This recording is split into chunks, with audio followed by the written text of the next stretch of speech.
Hello, you guys. Welcome back to my channel. I'm trying something new with the equipment. I want to see what I can do with my little microphone that I got. I am working on some things in the background. Just because you guys don't see me all the time doesn't mean I'm not doing things. I am planning on things. Things are coming in the works, so I want to test out the equipment. So excuse me. This is gonna be a interesting kind of video, but yeah, I just wanted to come here and tell you guys happy Pride Month. Fuck out my way when you see me. I'm rolling with the LGBT. Um, yeah, so happy Pride Month. And also, if you did not know, it is also Caribbean Heritage Month. So if you are a Caribbean American, happy Caribbean American Heritage Month. That's kind of the focus on our topics today, being gay and being Caribbean. So if you'd like to hear about that, stick around. If you're new to the channel, welcome. If you're a old time subscriber, thank you for watching. It's very nice to see you. It's very nice to meet. Oh my gosh. If you're a new time subscriber, welcome. It's very nice to meet you. I'm Sir Virgo. This is my channel. I like to do reaction videos, a little bit of hauls, a little bit of vlogs, a little bit of this, a little bit of that. Hopefully I'll be getting into more of that, but we'll see. If you're an old time subscriber, welcome back. We have another talking video. It's not going to be much, but it's just going to be me talking about experiences about being gay, being first gen Caribbean, yeah, and getting into all the things. So yeah, let's get into it. Okay. So, as I was saying before, we're going to be talking about me being black or growing up. Let me start. We're going to be talking about me growing up black, gay, and first gen in America. Um, eh, I should give you some basics. So, some basics about me. I am looking at my notes. Some basics about me. I am from New York. I was born and bred there. Um, my parents are both Haitian. I am Haitian American, and am from Queens specifically. So there's a lot of Haitians in Queens. I know there's a lot in Brooklyn, but there's a lot in Queens too. And so I grew up. My parents were Catholic, so I grew up in the church a little bit. Not in the church like some of y'all, like not church kids, but we grew up in the church. We went to Catholic school for. I went to Catholic school until I was in sixth grade, so a little bit of our lives, a little bit, not a lot, but yeah. So we came from Catholic. We're Catholic Haitian American, first gen family, and growing up in New York, it was very understanding black culture in New York is very different from where I am now in Atlanta. Because when I grew up in New York, it was everyone almost had a culture that they could claim, basically. So, even so, the school that I went to, the Catholic school that I went to, Holy Name of Mary, um, a lot of the black people there, a lot of black people in my class, some of them were Jamaican American. There were also Haitian American. There were some that were African American. I grew up just around a lot of different cultures and stuff like that, especially in New York. So coming from that, I always had the sense that everyone came from a culture. That was my idea of culture. That was my idea of just the idea of culture, not even just anything, just the idea of culture.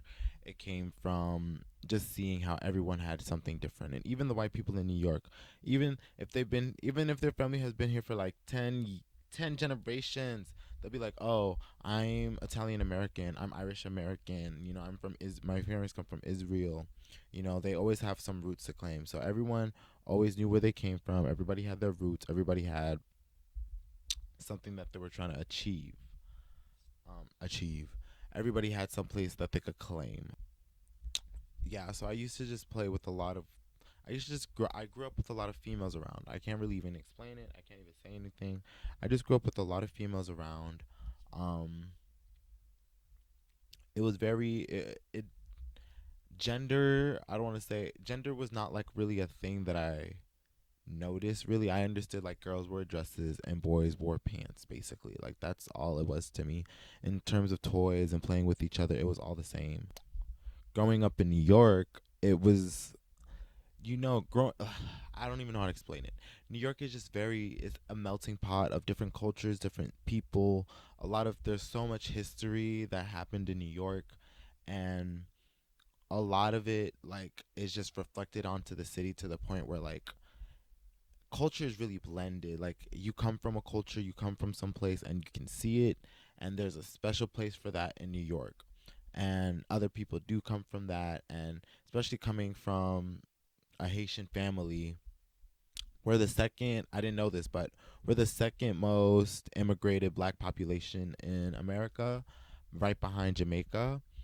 And it's very interesting to see how when growing up in New York, I was very much sheltered from a lot of things that people see as problematic, or as you'll see later on in the story, I guess, people see as problematic.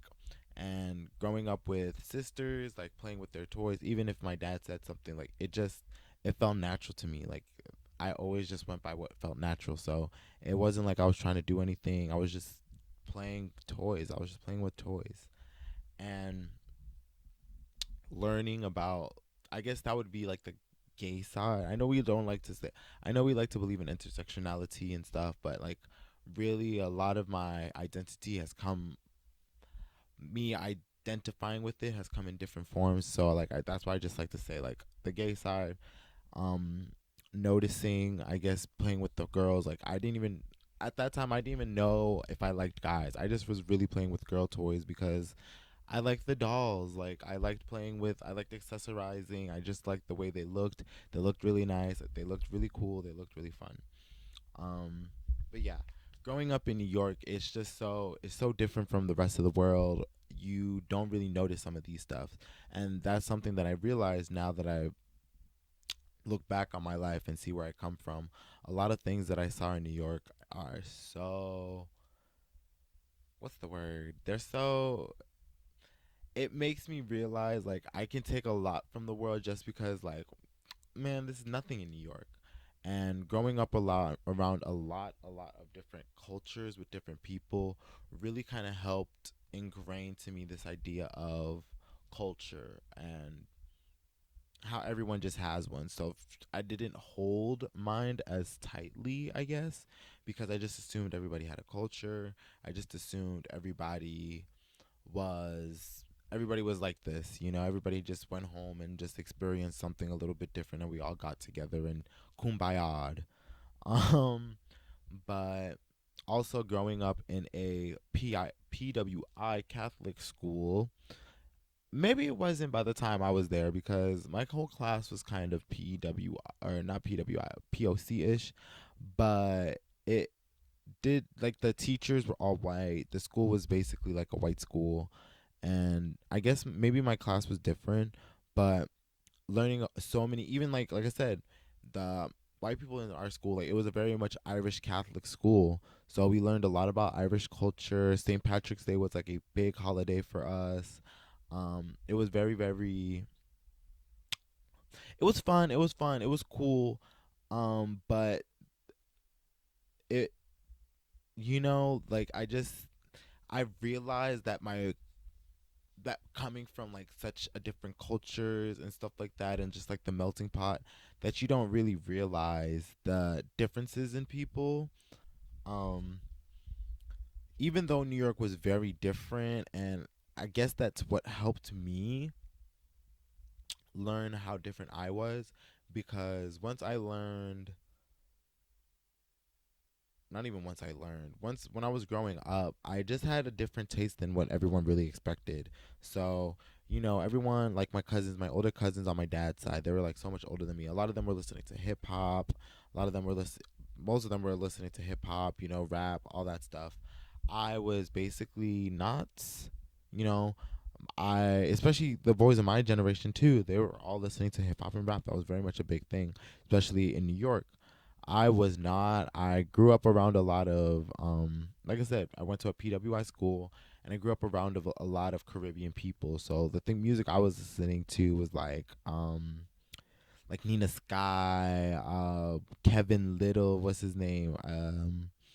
like Disney Channel, a lot of that. And so I did not have a good idea of black music, like African American culture per se. I did not have a good grasp on that, so I was always different from everybody, and I guess that just really steered me on to like when I got into Disney Channel. When I started listening to Disney Channel, I really started to get into my pop bag. Cause let me tell you, Ali and AJ, potential breakup song like Whoa, Chemicals React, Rush. Those were my songs. Who Hannah Montana. I started getting into Shakira. I know she's not Disney, but like I'm just talking about the music that I got into finally after listening to Caribbean music my whole toddler life, because I was only around Caribbean people. Not I say Caribbean music because compa was included, dance hall was included because my neighbors. There was just a lot of once I had control of my own music, I just fell into pop. I just fell into pop. Tell Me Something I Don't Know by Selena Gomez. PYT from another Cinderella story. I was into the pop girls. Hannah Montana was my queen, literally. So I was very much different, and people noticed that. People really noticed that. And luckily in my class, even though there were things I was made fun of, but it was never like my personality, or it was never like people made fun of me because I was me. If that makes sense. Like it was never just like, oh, you're this, you're that, like you're Haitian or you're black, da da da. Like I never had those ignorant bullies. They very much bullied me more for so I was different than them in terms of like sexuality and what I liked and what I did, which I guess is still ignorant because bullying is still ignorant all in all. But like the fact that I felt like I was still comfortable enough to do things around some certain people, it was very interesting. It was a very interesting dynamic, that school. I don't understand. We were friends one year, enemies the next. It was so weird, but I really enjoyed it. It was I can't say I had the worst time ever at that school compared to the time that I had in Georgia, but just seeing so many different cultures and just seeing so many different things, it really it really gave me the no color, like I see no color, everyone has something um mindset, because I went to school with a bunch of Filipinos, Asians, white people, all that stuff. And us growing up in a PWI, I think we all kind of didn't realize that either. Maybe, I don't know. I'm getting off topic. My different music tastes. So yeah, noticing that, like, I guess that was like one of my first signs of realizing that I was different. I don't want to say that I was gay, but that I was different just because I like different things. A lot of people always said something about it, and they say I'd grow out of it. They'd be like, "Oh, you're gonna stop playing with girl toys when you grow up. You're gonna stop doing all this. It'll happen. Like it'll phase out." And still waiting for the phase out, but we're still here. We're still kicking. We're still kicking. Um, so yeah, the main things that I got from New York was just understanding culture, and or understanding the idea of outside culture, and understanding that people come from someplace. Everyone in America comes from someplace, and that's the roots of it all. Um, and being Haitian and being around so many Haitian people, I was around so many Haitian people that I just thought it was a thing. Like everyone knew who Haitian people were. Like it was very much. It's very interesting. It's very interesting to see my life in New York compared to my life in Atlanta. But we'll get into that now. Ooh, but yeah, like just realizing how different I was. It was very interesting, and I just remember there was this one time music almost got me caught. There was one time I was always trying to listen to people. I was always trying not to like hang out with the girls, because I was always, I was always hanging out with girls because like I said, I grew up around my cousins, so girls were just who I felt comfortable around, and I always grew up with them and stuff like that. And so when there was this one time my mom sent me up for basketball camp, I was a I was a gay child, I wasn't very athletic, so but I was excited because she signed me up for soccer class. And I used to watch my dad play soccer with his friends like almost like every weekend. and it was actually very interesting. And I would have been very interested to play soccer because it was something that my dad did, something that I was used to, and something that I would have been interested in learning how to do. I would have loved to learn how to dribble as a kid, like learning doing all that and stuff. But once we get to the YMCA, once we get to the camp, they're like, "Yeah, it's not soccer, it's basketball." And I look at my mom like, "Bitch, like this is not what I came here for. Like you got me hyped for soccer camp, and now it's basketball." And they're like, "Oh, it's the this bitch had the audacity to." The secretary who was like signing me in had the audacity to say, "Oh, it's just like soccer, or it's just like soccer, just with more basketball."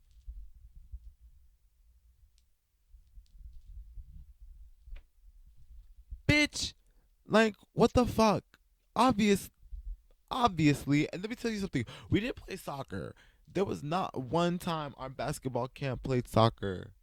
We didn't even interact with the soccer kids at all. Like we were literally our own unit, and that fucking pisses me off because my parents used to get so mad at me because I didn't play any sports and stuff like that. But the one time I actually showed interest, the one time I was like actually into it, they were just like, "Oh yeah, nope, sorry." Like soccer, actually, is basketball camp. And I understand because my mom, like, by the time my mom signed me up, soccer camp was filled and basketball camp was the only one that had slots. But, anyways, I digress. So, one time during soccer or basketball camp, I was singing freaking Natasha Bedingfield, Pocket Full of Sunshine. And I was always trying to fit in with the boys, but things like that would always slip. I would always do something that was feminine, something that they didn't deem like very masculine, and they would be like, "Why are you singing that?" And me always having to cover up, trying to freak out because like I didn't like people calling me weird, calling me different because I was always listening to like that stuff. I was always singing that stuff. I was always more interested into that stuff. So I'd always just be like, "Oh, I have sisters." So like I would always make an excuse and always be like, "Oh yeah, I have sisters, so they play it all the time." Da da da da. And they'd be like, "Oh, that's very interesting. That's very weird." Da da da. And they would just always talk about like anything, like I don't want to say the way I walked because I don't think I walked a certain way by that time, but like how I said some certain things, what I did and didn't wasn't interested in, what I watched, what I talked about. They would always clock things, and I would always every time I went into a new environment, I would always be like, okay, I'm going to try not to be like that anymore. I'm going to try to like change it up. I'm going to try to be different, and I would just relax into that environment and just be myself, and people would do that, and it was a cycle. So that was very rough, but it was it was nothing compared to what happened to me in Atlanta. And I am glad that I did move to Atlanta because by the time when I moved to Atlanta, I keep saying I moved to Atlanta, I moved to Atlanta, I moved to Atlanta. Come on now. Um, when I moved to ATL, um, that my grasp of the world was very, I don't want to say solidified, but it was very interesting.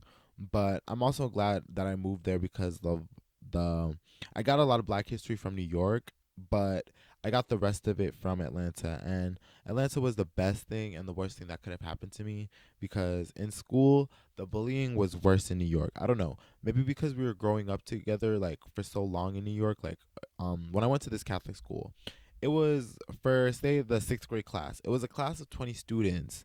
It was like a class of 25 students, and we were the same students when we were in fifth grade. Like we were the same group when we were in fourth grade. Maybe we add a lot of people. Maybe some people go, but like for the most part, like the core people that were there, like we basically grew up together.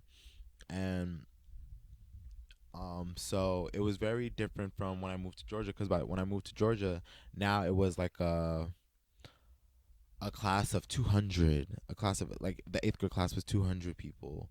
And my first day there, it was very I was very nervous because like the whole, first of all, my whole idea of the South, especially moving to Georgia, was the KKK.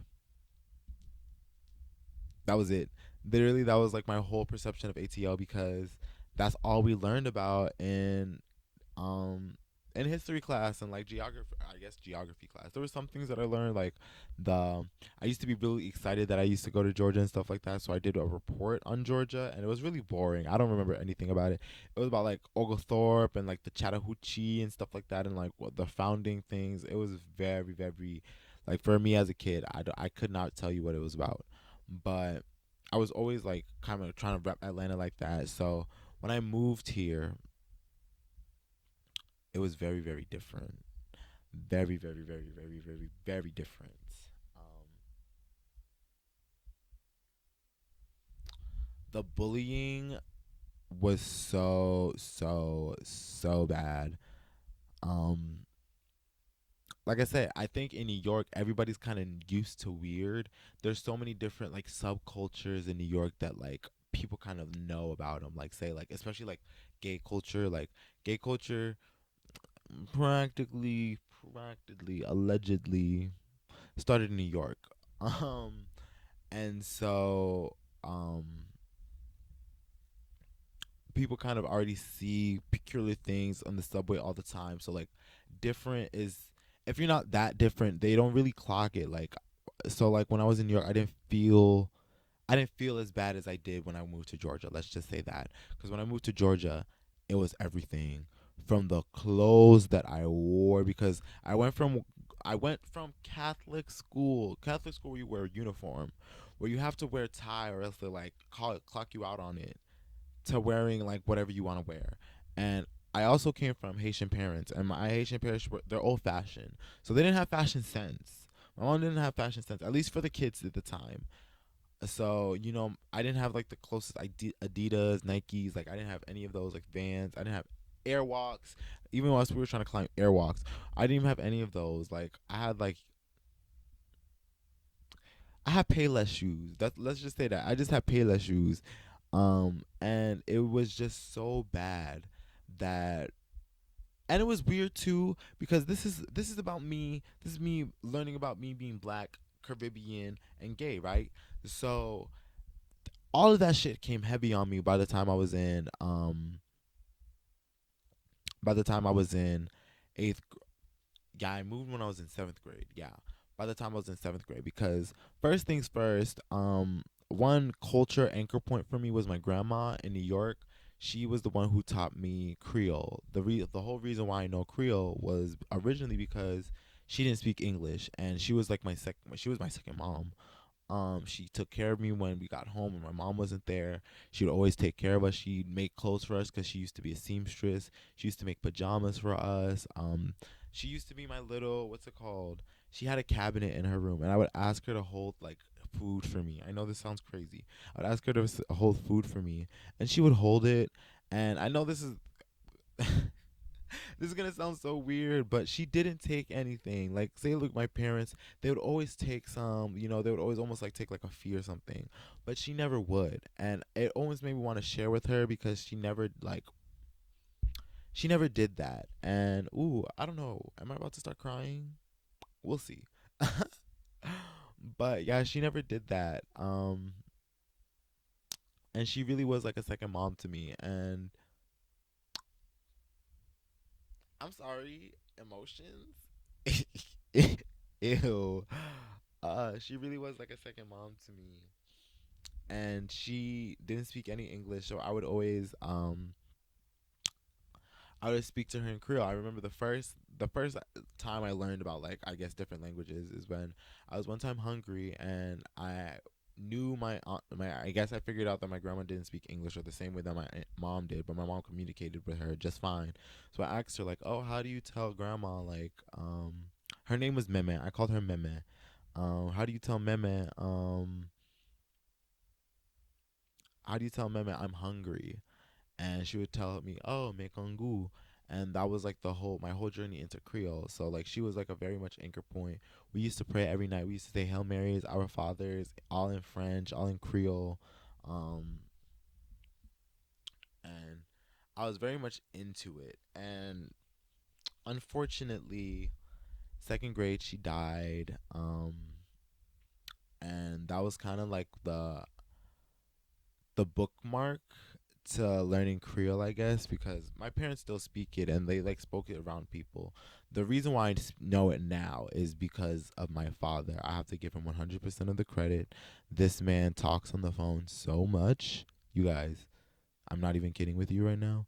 This man talks on the phone so much that I learned like the Creole that I learned from her. I was just able to keep it and expand from that by just listening in on all his conversations that he has. It's a good thing that unlimited talk and text came, because back in the days when you had to pay for minutes, like my dad had to pay, like my dad used to pay for the cards to talk to people in Haiti too. But and I think he still does. No, there's WhatsApp now. Never mind. There's WhatsApp and Facebook and Zoom now that he doesn't. But back in those days, my dad was paying money for those for those cards to call people in Haiti. He was always calling people. He was very popular on the phone, like talk. So I was able to grasp the language that way, or keep it dear to me, and not necessarily like lose it or not be able to speak it and or not understand what people are saying. So I'm very glad about that. But yeah, the bullying was so bad in Georgia. People just viewed me as different. Everything was just so bad. Like really, and especially coming from black men, the weakest link of us all. Um, a lot of them were coming from Haitians. The very few Haitians that were here, like they were coming at me. Some of the African Americans were coming at me, like just because. And this is why I was. This is why I was more comfortable into my black culture than I was my gay culture, because nobody was clocking me for being black. Like nobody said nothing. Like I mean, there's probably some nuances or some things that I didn't realize from white people, but like in terms of like my gaze, I was looking around people that I knew, people that I know, like I grew up with, like people who looked like the people that I grew up with. So in terms of like black people, it was very shunning compared to some of the people. Well, not every black person. The black girls were there for me. Some of the white girls, but yeah, like the black guys just like made me feel so different.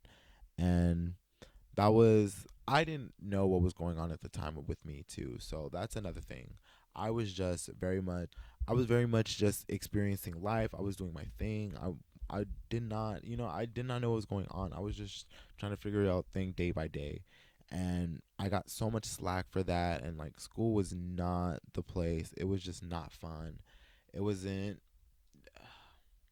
it wasn't good at home either. I'm not even gonna lie, but it was just so bad. Like people always just had something to say about me.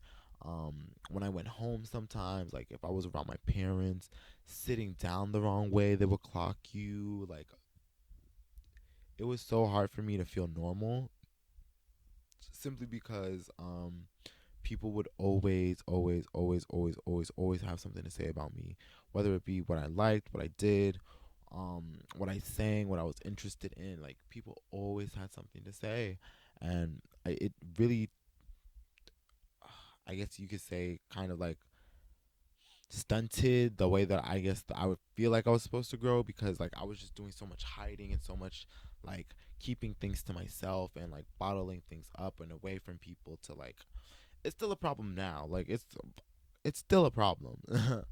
But just growing up from that and just those experiences and just kind of trying to heal from them, it really shows you like the differences between that I had, and also what I realized what was going on. But one of the reasons why I say it was the best thing for me was because the way that it introduced me to so many black people. If you don't know, the way you have to do college in New York, college, the way you do high school in New York is you have to apply to high schools, and it's just like the college experience. You have to apply, and I was gonna do the same thing. I was gonna apply, um, to one of the schools that my sister was gonna go to, Holy Trinity or Kellenberg, and seeing some of where the students that I used to go to school with and how they turned out, um, if I did not get out of the environment, I feel like I would have turned out the same way in terms of not really being around black people, fellow black people, not understanding black culture, not getting that. So coming down to Atlanta, it really did help me learn about black culture, learn about black people, experience black people, and experience another side of black people. Um, the African Americans that were here, they were very much more like my family has been here since I can remember. They're different than us. So we're like, oh, we're thing gen, we're first gen, we're second gen, we're third gen. And then the very little African Americans that I used to meet, like they weren't as rooted. I guess they were like more international, I guess. But these people, they were more rooted into American culture, and it really did help me see um, black culture from another perspective, another beautiful perspective. And it really, I gained something from it because the friends that I've made from Atlanta, the friends that I kept from New York, they're like cool and they're POC as well. But like the friends that I kept in America, like all or in Georgia, all of them are just such a different aspect of like black culture that it's just so cool and so interesting. And I just don't think I could have got that anywhere else except Atlanta. So I'm very happy about that. Everything was just so hard. Moving to Georgia, it just got so much harder to kind of understand what was going on, understand what everything is, because I just kept getting slack from everybody about what I liked, what I was enjoying, what I did. It was just so hard. And might I add, I didn't say this before, but can I just add, when I moved to Georgia, I tried to do the same thing. I was like, it's a clean state, it's a new day. I'm gonna try to be different. I'm gonna try not to do what I always usually do. I'm not gonna try to hang out with all the girls. Da da da da. Didn't work out. Same thing happened, and that's what started the whole bullying cycle. Was like me, and that is, or I don't want to say is, but like that was like a huge part of why I thought it was weird. Was just because like I just did not understand why I could not just naturally hang out with the guys, and it it to this day, like I mean, there's therapy that's needed. Let's just say that there's therapy that's needed, and yeah, let's just leave it at that. Let's just leave it at that. So, yeah, Georgia, moving to Georgia, it was like I said, it was not all sunshine and lollipops at home either. It was very rough. I used to live with my oldest sister, and it was not working out. For to put a long story motherfucking short, it was not working out, and it was really bad. And it was bad at home. It was bad at school. There was no place for me to kind of like truly express myself. I lost myself in drawings. I used to draw a lot. I talk about it a lot.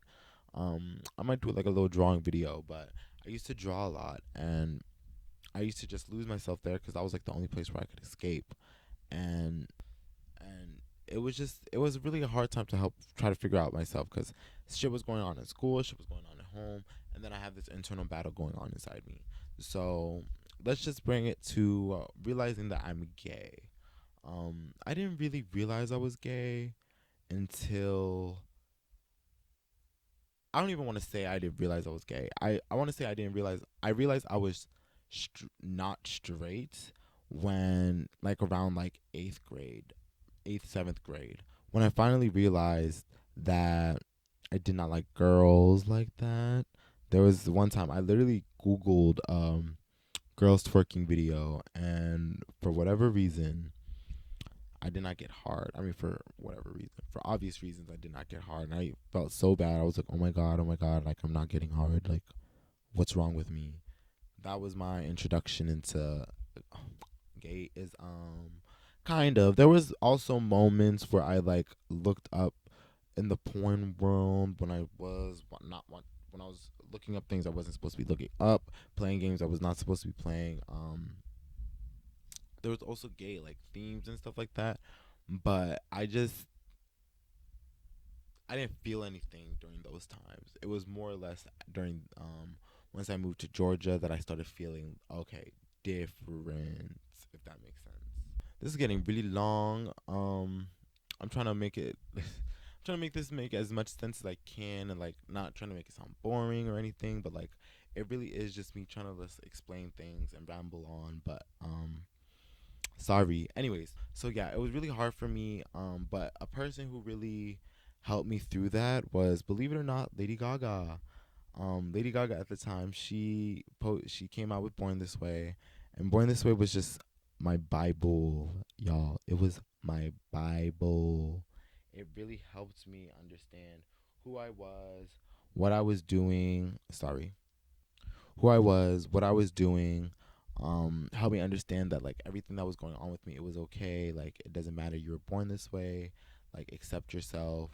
And she really also helped me in my finding out like and loving my black identity, because believe it or not, in that song, in that album called Born This Way, there's a song called Hair, and it goes, I've had enough, this is my prayer, that I'll die living just as free as my hair. I've had enough, I'm not a freak, I'm just a kid planning to stay cool on the streets. I've had enough, enough, enough, that this is my prayer. I swear I'm as free as my hair. And that really, like, I guess resonated to me to a point where like, y'all, bitch, like, I'm growing out my hair. Like that really helped start my black hair care journey. Like I just wanted to start loving myself. I was never allowed to grow my hair out as a kid. My hair was always kept short. It was always cut, trimmed, faded, all that stuff. And I was never even when I came to Georgia, my mom would sometimes visit me because she didn't move with us. She stayed in New York because it paid her better. Ooh, excuse me. And she would come and she would just cut my hair, and I would always feel sad. I would always feel something bad about it, and it just that song really just inspired my hair care journey. So it was really nice to have that happen to me and have that album around, because that album really helped me like gain a confidence, superficial or not.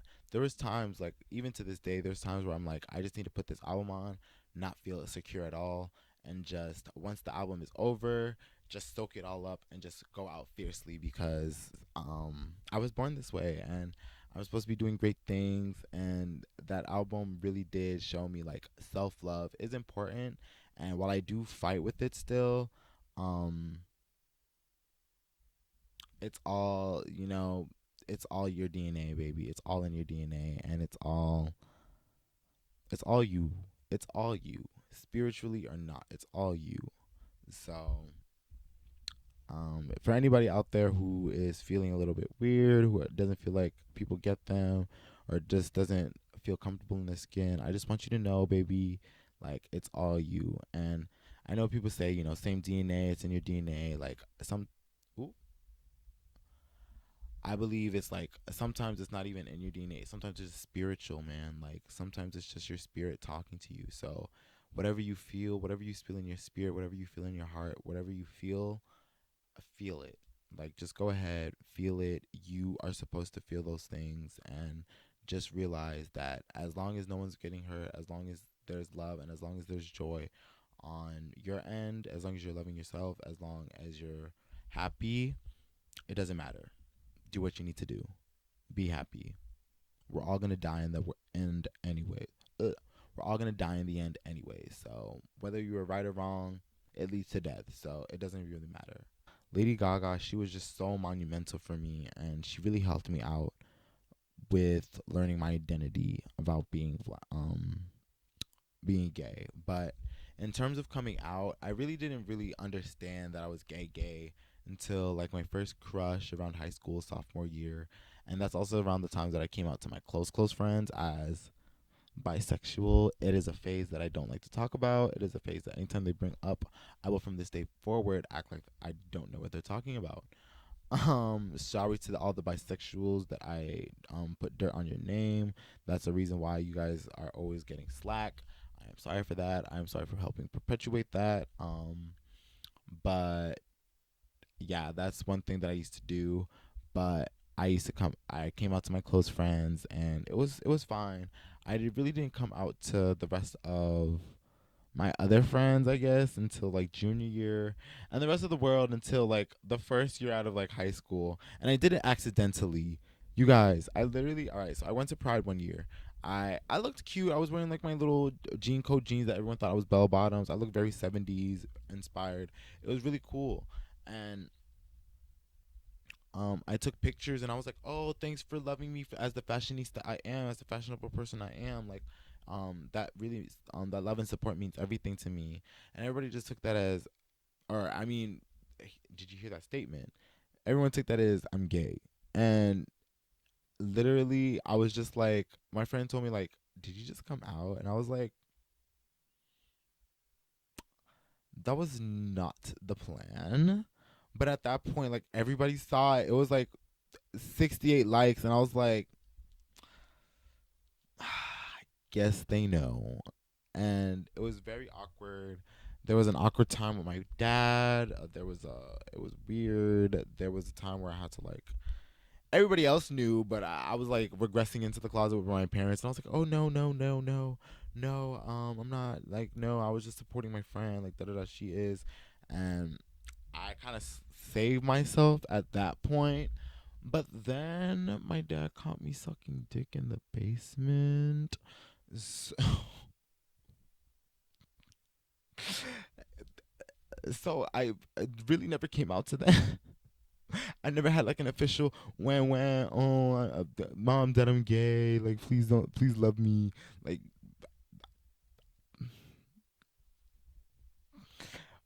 do you really have to after your parent catches you sucking dick in the basement? Do you really have to, like, exactly, exactly, exactly. Thank you for understanding. Thank you for understanding. Um, but yeah, oh my god, this is getting too long. Learning about black people from this side, from the south, was a very different experience from learning about it in the north. But they were both very important for me because it just really helped me show like black people, man. Like no matter where you look at it, man, like we are the same. It is the same story. It is the same thing, just different areas, different place, different times, and it's just so crazy to see that. But anyways, I digress. Let's continue on to the next thing. Yeah, that covers up my black identity, my black American, I guess, first gen identity. That covers my gay identity, kind of finding out who I am, what I liked, my fashion, like all that stuff. But I guess now I really am going back to the roots nowadays. Like, I'm definitely more interested in being more black because before I was kind of just like, it's whatever, it is whatever. Like, my culture is my culture, it'll always be around. But now, just like, after kind of just growing up and stuff like that, I kind of realized that, like, the people who bring me culture, like, say, like, the people who are my source of Haitian culture, so, like, my parents, um, they're not always going to be around, and if I don't absorb that culture, I'm not gonna keep it. But I'm also Haitian American, which means that comes with like understanding and learning and experiencing the black experience. And not to say it's the same as the black American experience or the African American experience, but just learning about the history about black people in America and just being in America and growing up around like African Americans, to me, like there's a part of me now that feels like that has a part of that culture inside it. And for me, that's why I'm like, if I don't if I stay in this country and I don't learn more about my Haitian side or be born about my Haitian side, I'm gonna lose it, and I don't want to lose it. So I've been definitely getting back into the roots, and I've also been learning about more about Black history because after high school, I learned so much about Black history, like Black Wall Street. You learn about all the places, like who founded who, what founded what, a black man founding Chicago, like all these history pieces that you don't really learn about in high school or in college or anywhere necessarily. Like black history you just don't learn about, and just kind of being like, wow, like there's even more like stories that are not being told.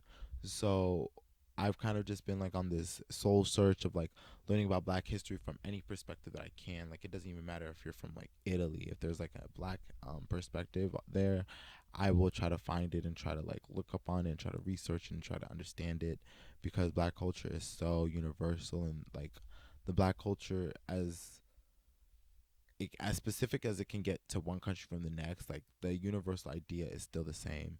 And it's just so crazy to see the history and seeing the connections and no one else connecting the dots. But that's for another video. But anyways, learning about different Black cultures, like that's where I'm at right now. I'm just trying to like be more on a Black positive note, because we don't really learn about Black cultures. We don't think. Um, Actually, kind of realizing that I speak a Black language, and by learning Creole, or by understanding Creole, that I speak and understand a Black language, and having pride in that now. Um, there's definitely been a shift after about like the George Floyd protest. Something after that like really just helped me open my eyes to more Blackness, and even learning about Juneteenth. Juneteenth just passed. Happy Juneteenth, by the way. Happy belated Juneteenth, I guess. But learning about Juneteenth, like it's just so crazy how a lot of our stories are hidden from us and not told, and we always have to go out and hunt for them. And I just don't want to be in that position anymore. If I have to hunt for them, I'll find them. But I want to learn about the history now. And after George Floyd, just seeing the protests that happened, there was the universal protest. People protesting in London, people protesting in Africa, people protesting in Haiti, people protesting in France. Like Black populations all over the world were just plain out protesting, and it made me feel like Avatar, man, like straight out like Avatar state, Sense 8 type shit. And it really, really, really, really, really, really, really, really, really, really, really, really gassed up my whole Pan Africanist view, because at the end of the day, we experience the same things in different ways in different countries, and it's just so sad that we're not like all together doing this more often. And I kind of realized, like me being American, I only know about like American history. I had to dig deep to learn about Haitian history, like as I'm doing right now, like because that wasn't really learned about. Even though Haitian history is tied to American history, but they don't want to tell it to you because they'll look like the bad guys. But that's neither here nor there. Um, but yeah, with Haitian history, like I learned so much, and I don't know, like it's important. It's important for me to learn that stuff, and that's why I'm trying to learn all about Black history and all about like other countries, because I'm starting to see the dots and why they don't want to talk about them. Because once you connect the dots, the picture is bigger than we think. That's all I'm gonna say. So yeah, like me, like now, especially now, I'm definitely more comfortable in myself. I'm not all the way there yet, but I'm definitely more comfortable in like my gayness. Like I know I'm a fashionable person. I know that's just me. I'm comfortable in that. I'm learning how to express it. I'm experimenting with it now. Um, it's different. I know it's different. I know I'm different, but like it has to be, someone has to do it. I'm also sharing my Blackness with other Black people. I want to spread awareness towards like Haitian culture a little bit, because not a lot of Americans know about Haitian culture or Haitian food and stuff like that, and I feel like that needs to be done.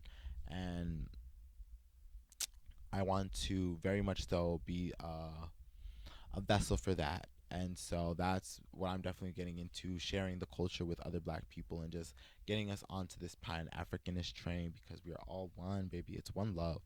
It's all one love. Also, now I'm also definitely doing more coming back into my culture, understanding who I am, just feeling the feels. Um, Coming back into my Haitian history, I've started listening to Haitian music again. I'm starting to speak a little bit more Creole to my parents.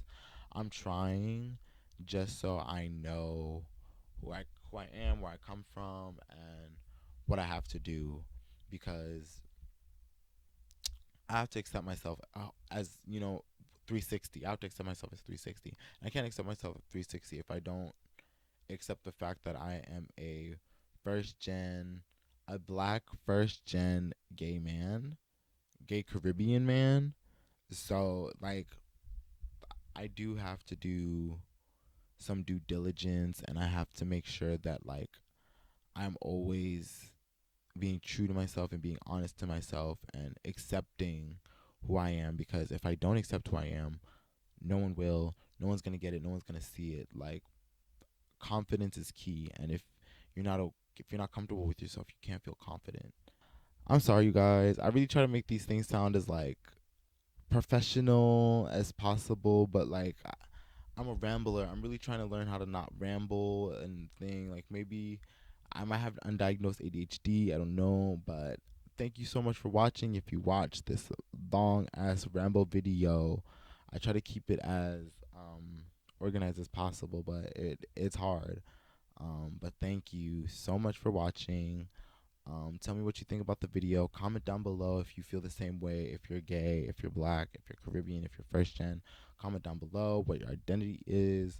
If you're identified with anything that I've talked about. If this was just all ramble. And tell me what you think of the video. Tell me what you think of the sound. Do I sound a little weird? Let me know specifically, because this has to do with what I'm doing. Sneak peek, sneak peek. You probably already could tell, but um, just let me know.